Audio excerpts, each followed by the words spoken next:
अभी जब चुनाव आएगा तो आप जनरल पोलिंग का दिन आएगा तो आप ठीक तरह से अपने विवेक को इस्तेमाल करके पूरी जागरूकता से अपना वोट दे पाएंगे। देखिए चुनाव का समय होता है वो हिसाब लेने का समय भी होता है कि नहीं? अभी हाल में राजस्थान का चुनाव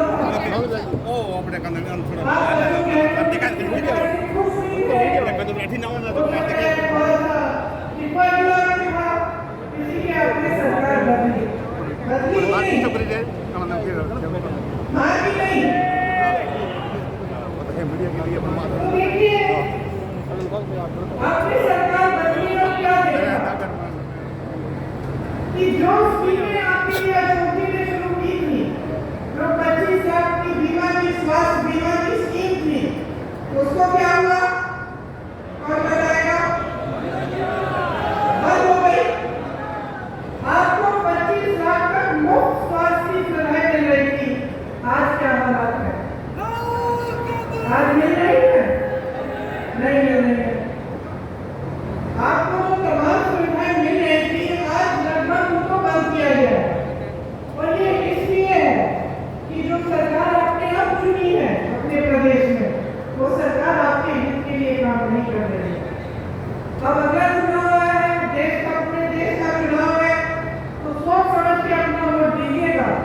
आपने खुद अपने प्रदेश में देखा है कि जो आपके लिए अच्छा हो रहा था वो बंद कर दिया गया है। तो क्या पूरे देश में आप ऐसा चाहते हैं? तो ये तय करने का समय है कि आप चाहते क्या हैं। आजकल चुनाव के समय एक अजीब सा माहौल बन गया है। आपने देखा होगा, आपके ध्यान को भटकाने वाली सारी बातें हो रही हैं। बड़े बड़े प्रचार हो रहे हैं, अजीब सी बैठी बातें हो रही हैं। आपने सुना होगा प्रधानमंत्री जी के भाषण सुने होंगे, कहाँ की बातें करते हैं। अभी राजस्थान आए तो अपने भाषण में कह डाले कि आपके जन जन के आराध्य बाबा रामदेव साहब उनका जन्म कश्मीर में हुआ।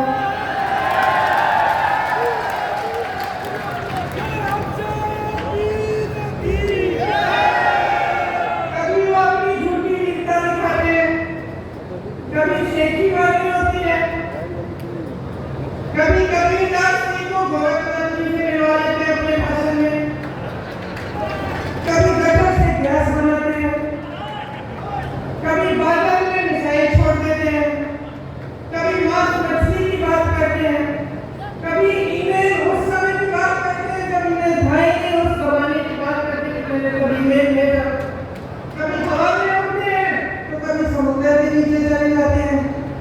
तो मैं आपसे एक सीधी सी बात पूछना चाहती हूँ, बहनों और भाइयों, आप दूर दूर से यहाँ आए हो एक नेता की बात सुनने के लिए।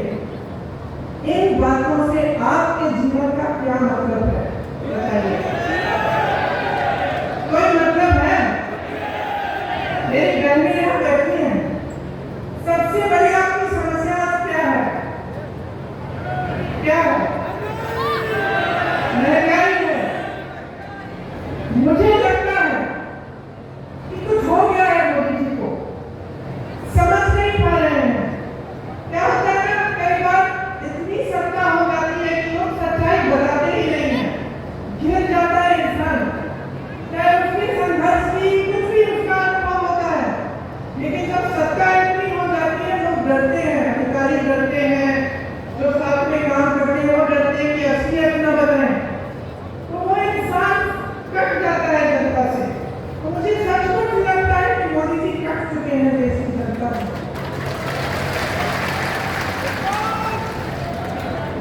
कैसी बातें कर रहे हैं जब आपकी समस्याएं सीधी सीधी महंगाई, बेरोजगारी सबसे बड़ी समस्या है। 10 सालों में आप बताइए मुझे, महंगाई घटी है?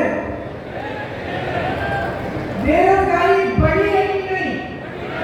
बढ़ी है ना? आपको मालूम है बहनों, आज 45 साल में सबसे ज्यादा बेरोजगारी देश देख रहा है। किसकी बदौलत? मोदी जी 10 साल की सरकार रही है। आज कह रहे हैं कि सिलेंडर को 400 में बिकवाएंगे,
कोई सुनवाई नहीं है। ऐसे कानून लाए थे ये लोग कि सिर्फ बड़े बड़े अरबपतियों के फायदे के कानून। जब किसानों ने आंदोलन किया, दिल्ली में गए, महीनों के लिए सर्दी में बैठे, प्रधानमंत्री जी का घर कुछ किलोमीटर दूर था, प्रधानमंत्री मोदी जी निकले ही नहीं, बात नहीं की, सुनवाई तक नहीं की। ये नहीं सोचा कि लाखों किसान महीनों से सर्दी में बैठे हैं, उनकी कम से कम हम बात सुन लें। फिर क्या हुआ? उस समय उत्तर प्रदेश का चुनाव आ रहा था, उत्तर प्रदेश का चुनाव आ रहा था, किसान बैठे हुए थे बाहर, दिल्ली के महीने बीत गए, किसी ने पूछा नहीं। जैसे ही चुनाव आएगा, मोदी जी ने काले कानून रख दिए। तो आप नीति समझिए और नीयत समझिए, इनकी नीयत ठीक नहीं है। इनकी नीतियां सिर्फ बड़े बड़े अरबपतियों के लिए हैं। आपने अभी कहा जमीन बेचते हैं अगर जरूरत पड़ती है, आपने कहा किसी की शादी होती है जमीन बेचनी पड़ती है या कर्ज लेना पड़ता है। आपने देखा होगा कुछ दिनों पहले एक बड़े अरबपति के बेटे की शादी हुई, आपने देखा होगा कि किस धूमधाम से शादी की। ठीक है, बुरी बात नहीं है, जिसको जैसा करना है करे, लेकिन आपने कभी सोचा है कि इतना पैसा कहां से आया है? इतना पैसा कहां से आया है? इतना पैसा इसलिए है लोगों के पास क्योंकि मोदी जी ने इनके कर्ज माफ किए हैं। 16,000 करोड़ रुपए के इनके कर्ज माफ किए हैं। अब आप सोचिए, 16,000 रुपए का कर्ज था, माफ किया गया, और जो किसान सड़क पे बैठा हुआ अपना हक मांग रहा था, जो किसान 10,000 रुपए के लिए आत्महत्या कर रहा है, जो किसान कर्ज में डूब रहा है, उसका कर्ज माफ करने की बात ही नहीं।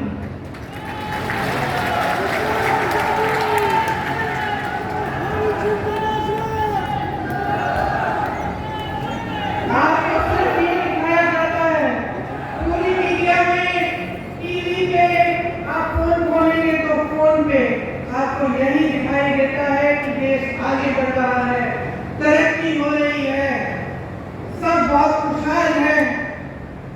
ये सच्चाई है क्या? जब आप देखते हैं कि बड़े बड़े प्रधानमंत्री, बड़े बड़े राष्ट्रपति आ रहे हैं देश में और G20 जैसे बड़े बड़े इवेंट हो रहे हैं, तो हम भी भारतीय हैं, हमें भी गर्व होता है। ऐसी बात नहीं है, आपको भी गर्व होना चाहिए। ठीक है, अच्छा है, लेकिन क्या इसका मतलब ये है कि इस देश की एक और असलियत नहीं है? इस देश की एक सच्चाई ये है कि इस देश का गरीब रोज सुबह शाम संघर्ष कर रहा है। इस देश की सच्चाई ये है कि आप तो यहाँ बैठे हैं, आपकी कहीं कोई सुनवाई नहीं हो रही है सरकार में। महंगाई बढ़ती चली जा रही है, बेरोजगारी बढ़ती चली जा रही है, और रोजगार देने के बजाय क्या कर रहे हैं? अग्निवीर जैसी स्कीम ला रहे हैं।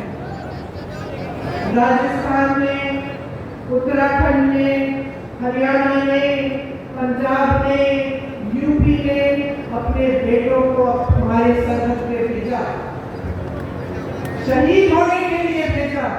आज की बात नहीं है, पीढ़ियों से आप भेज रहे हैं। आपके दिलों में देशभक्ति की भावना है, आपके दिलों में देश के लिए प्रेम है।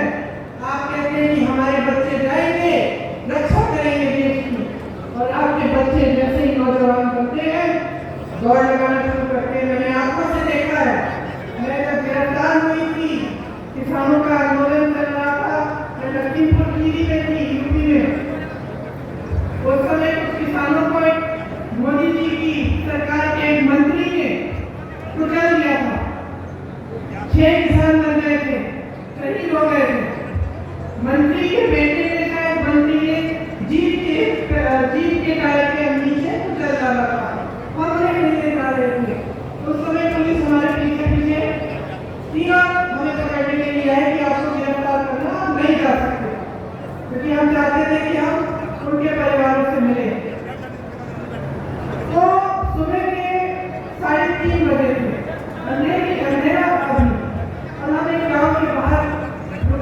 कि हम किस तरह से लखीमपुर की पहुंचे, पुलिस के बिना पकड़े बिना।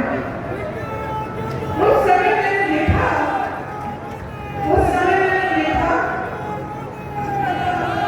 कि 15-20 लड़के नौजवान एक ग्रुप में दौड़ लगा रहे हैं। मैंने पूछा कि नहीं क्या अभी तो लाभ पकड़े हैं, तुम्हें नहीं देते हैं, तुम्हें दुआ भी नहीं है, ये बच्चे दौड़ लगाने किससे नहीं है। फिर वो लोग उन्होंने बातचीत की हमसे, पता चला कि सेना के लिए तैयारी कर रहे हैं। से थे अभी तो उनकी उम्र ही नहीं है सेना में भर्ती होने की, लेकिन तैयारी कब से कर रहे हैं। क्या उम्मीदें होंगी उनकी, क्या आशाएं होंगी, जिनमें कैसी भावना होगी देशभक्ति की, और ये भी भावना कि अपने माता पिता के लिए बड़े होकर हम कमाएंगे, एक स्थायी रोजगार मिलेगा, सेना में हम भर्ती होंगे, हमारे माता पिता को गर्व होगा और हम उनका देखभाल कर पाएंगे। ये भावना मोदी जी समझ ही नहीं पा रहे हैं। जो अग्निवीर जैसी स्कीम निकालते हैं उन्हें भावना को समझ नहीं सकते। उन्होंने सब आशाओं को चूर-चूर कर दिया, इन उम्मीदों को खत्म कर दिया। वो समझे नहीं कि सेना में भर्ती होने का मतलब क्या है नौजवानों के लिए और तमाम देश की जनता के लिए, समझ नहीं पाए। और उन्होंने वही चीज 4 सालों की कर दी। 4 सालों के लिए कौन करेगा। एक बच्चा है हमारे पास मुंबई में, मेरे भाई की यात्रा थी, पास आया, रोने लगा, कहा कि आपको मालूम है 2 बार मैं भर्ती हो चुका हूँ, मेरा नाम आ चुका है सूची में, लेकिन हिम्मत नहीं हो रही है बेटी। 5 सालों के लिए हिम्मत नहीं हो रही है कि मैं ये काम करूँ। पिताजी भी कह रहे हैं बेटा छोड़ दो, कोई फायदा नहीं है, 5 सालों के लिए तुम जाओगे, क्या पता क्या होगा, कहीं तुम्हें रोजगार नहीं मिल रहा है, पूरे जीवन के लिए तुम कमा नहीं पाओगे, वापस आओगे तो क्या होगा। तो ये स्थिति हो गई है कि रोजगार बढ़ाने के बजाय आप रोजगार घटा रहे हैं। खेती से रोजगार बनता था, खेती में कमाई नहीं बची। छोटे छोटे जो कारोबार थे, छोटे बिजनेस थे, जो यहाँ के इतने सारे व्यापारी हैं, आप रोजगार बनाते थे, आज आपकी मुश्किलें बढ़ गई हैं। जीएसटी से, नोटबंदी से, ऐसी नीतियों से जिससे आपकी भी कमर टूट रही है, जिससे आप खुद कमा नहीं पा रहे हैं। तो ये जो सरकार है ये आपके लिए नहीं चल रही है। देखिए कांग्रेस पार्टी ने इस बार ये बात गहराई से समझी है। हम इस बात को समझे हैं कि पिछले 10 सालों के लिए मेरे बहने आपके साथ अन्याय हो रहा है, मेरे भाई आपके साथ अन्याय हो रहा है, किसानों के साथ अन्याय हो रहा है, नौजवानों के साथ अन्याय हो रहा है, बहने आपके साथ अन्याय हो रहा है। हम इस बात को गहराई से समझ रहे हैं, इसीलिए हम चाहते हैं कि हम ऐसी चीजें लाएं देश में जो आपको मजबूत बनाए। जिस तरह से बड़े-बड़े उद्योगपतियों के लोन माफ हो रहे हैं, जिस तरह से देश की पूरी संपत्ति को दी जा रही है, हवाई अड्डे इनके हो गए हैं, बड़े-बड़े कारखाने इनके हो गए हैं, जितने सरकारी थे जहाँ से रोजगार मिलते थे, बंदरगाह इनके हो गए हैं। हम चाहते हैं कि ये सारी संपत्ति वापस आपके हाथों में आए, क्योंकि बहुत संघर्ष हो गया है और आप झूठों के बहुत शिकार हो गए हैं। आपको सिर्फ झूठ ही झूठ बताया जाता है, सच्चाई आपके सामने रखी ही नहीं जाती। हमारी इच्छा है और हमने घोषणा की है कि केंद्र में जो 30 लाख रोजगार खाली पड़े हुए हैं उन्हें हम भरेंगे। अगर एक नौजवान स्नातक पास होता है और उसको नौकरी नहीं मिल रही है, हम उसको अप्रेंटिसशिप के तौर पे, जैसे जो अमीर लोग होते हैं उनके बच्चे पढ़ाई करते हैं, उनके उसके बाद उनको 1 साल के लिए किसी एक जॉब लगा देते हैं, 1 साल के लिए उनको थोड़ा बहुत पैसा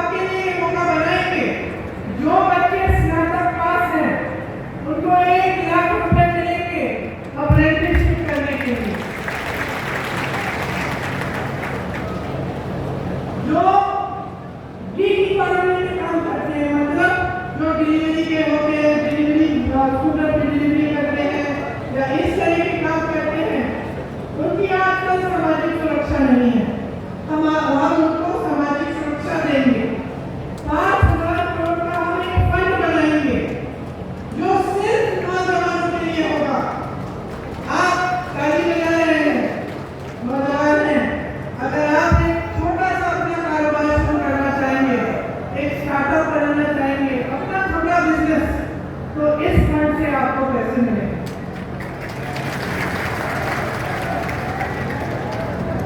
आपको मालूम है पेपर लीक की बड़ी समस्या है। गहलोत जी भी जानते हैं कि राजस्थान में भी पेपर लीक हुए थे और ये बड़ी समस्या पूरे देश में है, सिर्फ एक प्रदेश की समस्या नहीं है।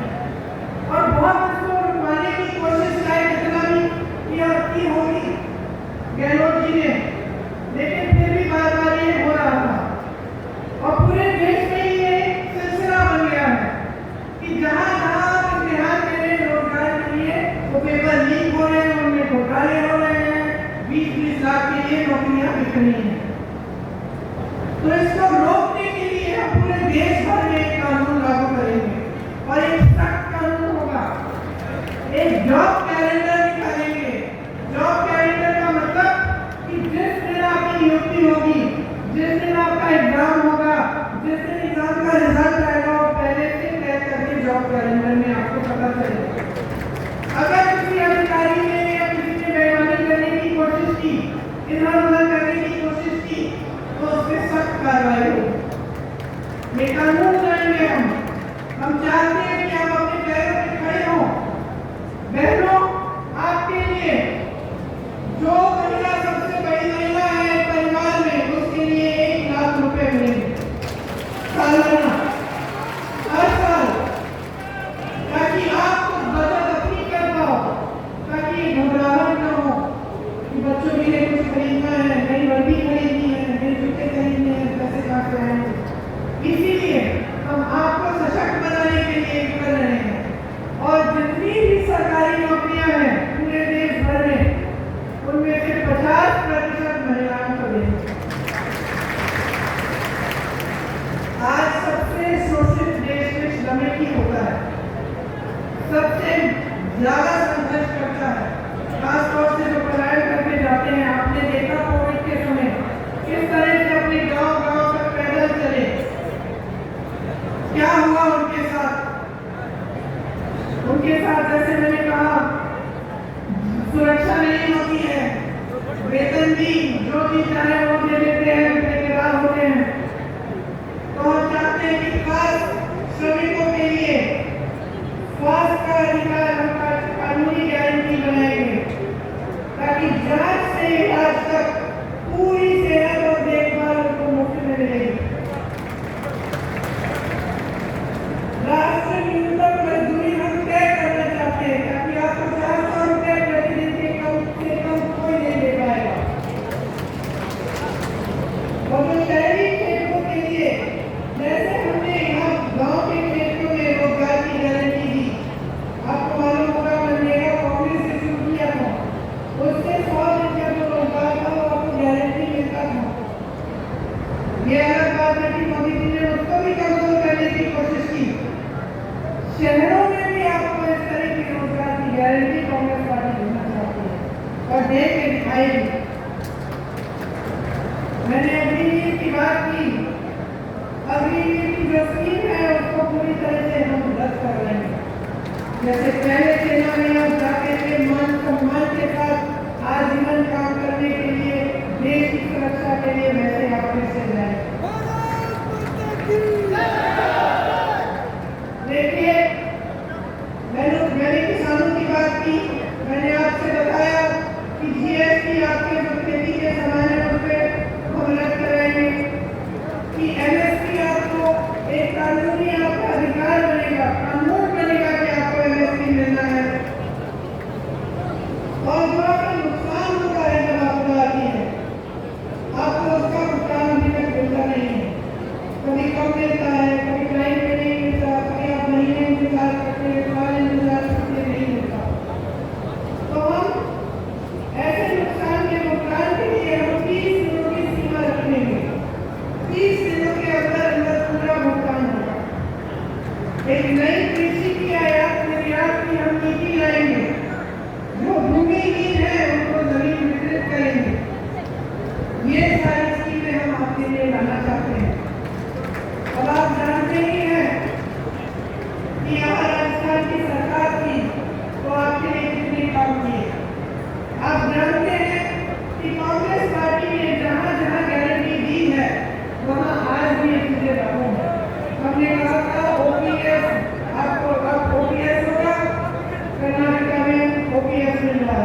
हिमाचल में मिल रहा है, छत्तीसगढ़ में जब हमारी सरकार थी मिल रहा था।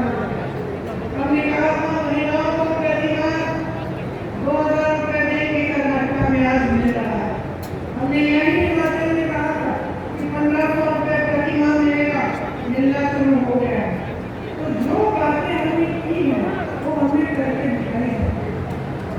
खोखली बातें नहीं है जैसे मोदी जी आपके सामने करते हैं कि 15 लाख आपके खाते में आ जाएंगे, अभी तक नहीं आए, 10 साल बीत गए, कि 2 करोड़ रोजगार मिलेंगे और 10 सालों में बेरोजगारी इतनी बढ़ गई है कि 45 सालों में इतनी बेरोजगारी नहीं है।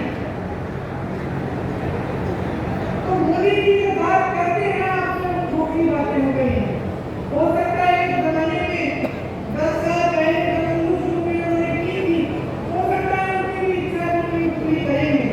लेकिन हमको इच्छा भी नहीं है। और साफ-साफ दिख रहा है कि सच्चाई को मानने के लिए तैयार नहीं है, कि इस देश के गरीब के संघर्ष को पहचानने के लिए तैयार नहीं है। भ्रष्टाचार की बातें करते हैं। शायद इस देश के इतिहास में पहली बार ऐसा हुआ होगा कि 2 मुख्यमंत्रियों को जेल में डाल दिया भ्रष्टाचार के बहाने। सारे जितने भी विपक्ष के नेता हैं सब पे ईडी, सीबीआई, इनकम टैक्स एजेंसियां इतना दबाव डाल दिया भ्रष्टाचार कह के। और जब चाहते हैं कि कोई उनकी पार्टी में आ जाए तो अचानक वो भ्रष्टाचार की बातें खत्म हो जाती है। वही लोग जिनके खिलाफ ये आरोप लगाते हैं, मोदी जी मंच में खड़े होकर कहते हैं कि हजारों करोड़ का घोटाला किया है इन्होंने, वही लोग जिस दिन मोदी जी की पार्टी में शामिल हो जाते हैं उस दिन मोदी जी ने सब बोलना बंद करते हैं, केस भूल जाते हैं, भ्रष्ट नहीं रहते, वही लोग पाप हो जाते हैं। और सबसे बड़ा भ्रष्टाचार इनका क्या है? सबसे बड़ा भ्रष्टाचार आज सामने आया है जब सुप्रीम कोर्ट ने कहा कि जिसने किसी भी राजनीतिक दल को चंदा दिया है उसकी सूची निकाल के हमें दीजिए। तो क्या हुआ? पहले तो सूची मिली नहीं है इनको, फिर जब फिर से कोर्ट ने बोला कि नहीं सूची दिखाइए हमें, तो सूची निकली और सूची में पता चला कि मोदी जी ने जितने भी भ्रष्ट व्यापारी है उनसे तो चंदा ली। वो जो पुल गिरा था गुजरात में उससे, जिसने वो पुल बनाया उससे चंदा ली। आप सोच सकते हैं कि ये जो कोविड की जो टीका लगा, आपको जो वैक्सीन लगी, उसको लगाने वाले से भी चंदा ली मोदी जी ने। सबसे ज्यादा चंदा मोदी जी ने ली। जो लॉटरी चलाते हैं उनसे भी ली, किसी को नहीं छोड़ा। सबसे या तो सबको ठेका दिया या किसी की एजेंसी लगा दी, चंदा दी, एजेंसी हटा दी। किसी को ठेका दे दिया कि तुम पुल बनाओ, तुम सुरंग बनाओ, तुम सड़क बनाओ, उसके लिए चंदा ले ली। इससे बड़ा भ्रष्टाचार कौन सा है? इससे बड़ा भ्रष्टाचार क्या है कि हजारों करोड़ रुपए आपने इस तरह से अपने लोगों से। तो भ्रष्टाचार की जो बातें हैं वो भी इतनी हो गई हैं। कहते हैं यहाँ आकर कि मैं अकेला भ्रष्टाचार से लड़ रहा हूँ, पब्लिक से समर्थन मांगते हैं। सच्चाई नहीं है, भ्रष्टाचार से नहीं लड़ रहे हैं। ये सिर्फ विपक्षी दलों का मुंह बंद करना चाहते हैं। किसी भी बहाने किसी का घर ले लिया, किसी पे केस डाल दिया, किसी को जेल में डाल दिया। लेकिन मैं आपसे कहना चाहती हूँ कि हम डरने वाले नहीं हैं।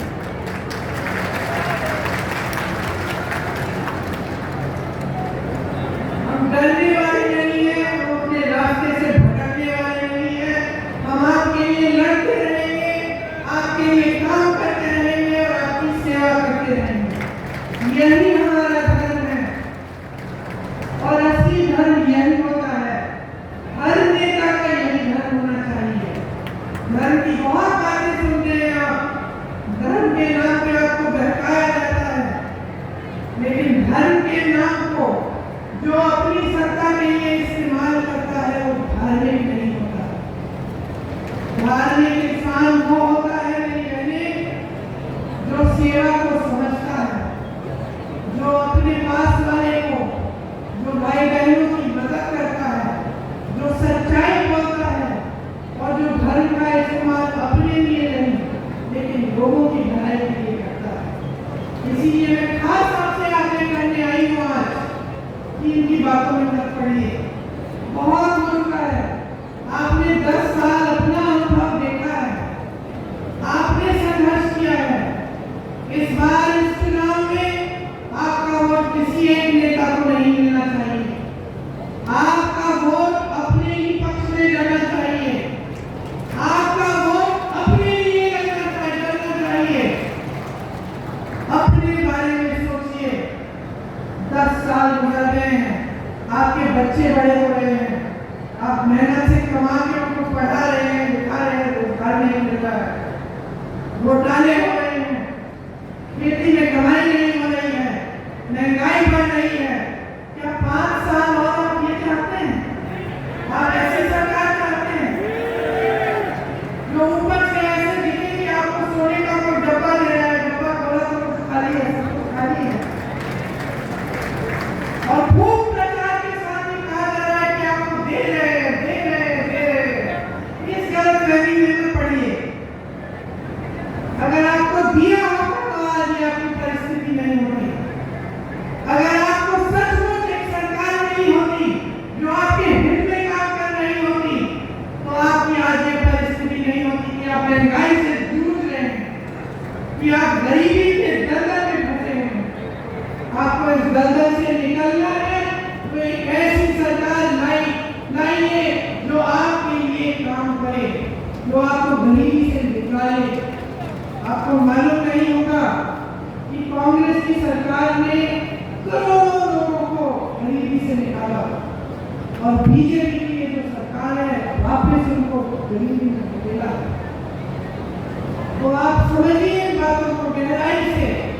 मेरी तो यही आग्रह है कि ध्यान से आप हर चीज को समझिए, अपने जीवन को देखिए। तरक्की आई नहीं है, तरक्की नहीं आई है 10 सालों में तो फिर से ये सरकार नहीं है, क्योंकि ये बदलेगा नहीं।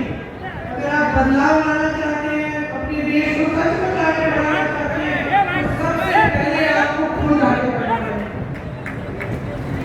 अगर आप अपने पैरों पे खड़े नहीं होंगे तो ये देश किसी G20 से बड़े-बड़े इवेंटों से आगे नहीं बढ़ सकता।